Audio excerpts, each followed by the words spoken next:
হাসনাত আব্দুল্লাহ, তারপর সার্জিস আলম, এরা তো আমাদের ক্যাপ্টেন না। প্রথমত এরা কোনোদিন আমাদের ক্যাপ্টেন ছিল না। ওরা যদি আমাদের ক্যাপ্টেন হইতো তাহলে ওই ডিবি অফিসে যখন ওদেরকে তুলে নিয়ে যাওয়া হয়েছিল তখন বন্দুকের নলের সামনে ওই স্বীকারোক্তি তারা দিতেন না। তাদের যদি এতই রাজনৈতিক সাহস থাকে, ওই স্বীকারোক্তি দেওয়ার পরেও তো এই দেশের মানুষ বলছে না, ওরা তো হয়তো ভয়ে বলছে আমরা যাব। ফলে আজকে যে তারা ক্ষমতায় গেছেন, আজকে যে তারা ক্ষমতার স্বাদ ভোগ করতেছেন, এই গণ অভ্যুত্থানকে সফল করার পেছনে তাদেরকে ক্যাপ্টেন মাইনে মানুষজন রাস্তায় নামে নাই। তাদেরকে ক্যাপ্টেন মাইনে রাস্তায় নামলে আন্দোলনের সময় আমরা অপেক্ষা করতাম ক্যাপ্টেন কবে হচ্ছে ডিবি অফিস থেকে বের হয়, এটার জন্য অপেক্ষা করতাম। আমরা একটু ভালোভাবে যদি মনে করি যে এখানে হচ্ছে একটা ফেনীতে বন্যার ঘটনা ঘটেছে, এখানে মানুষজনের একটা অকল্পনীয় ঐক্য আমরা দেখেছি, কিভাবে একটা দেশ এক হয়ে যেতে পারে। কিন্তু এই বন্যার সময় যে ত্রাণ সংগ্রহ করা হয়েছে সেই টাকার হিসাব কিন্তু আজও আমরা স্পষ্টভাবে পাইনি। সেই টাকা কোথায় গেছে? অর্থ লোপাটের প্র্যাকটিস তো তারা ওই দিন থেকে শুরু করেছে। আজকে তারপরে আমরা কি দেখলাম যে রোজার মাস আসলো, গণ অভ্যুত্থানের পর বাংলাদেশের প্রথম রোজা, সেই প্রথম রোজায় হোটেল ইন্টারকন্টিনেন্টালে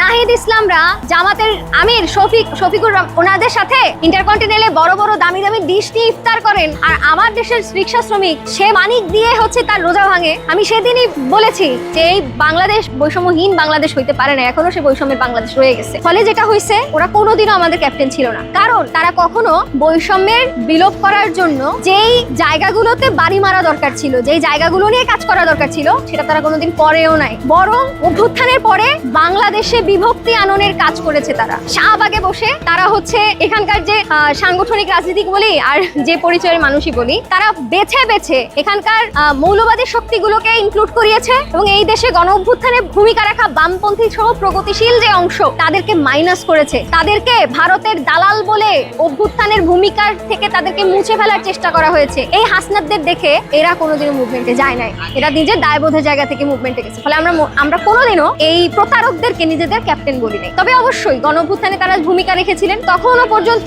তাদের প্রতি যে শ্রদ্ধাটুকু ছিল, আজকে এই পর্যায়ে দাঁড়ায় এসে কোনোভাবেই শ্রদ্ধা আমরা রাখি না। বরং আজকে তারাও সেই আওয়ামী লীগের মতো শত্রুর কাতারে আমাদের দিকে পড়ে গেছেন, যে শত্রুকে স্বৈরাচার বলে আমরা উৎখাত করেছিলাম অর্থ লোপাট করার জন্য, মানুষের জীবন যাপনের সমস্ত কিছুকে নষ্ট করার জন্য তাদেরকে আমরা চ্যালেঞ্জ করেছিলাম। আজকে তারা আমাদের বিপক্ষে শক্তি হয়ে দাঁড়ায় গেছে।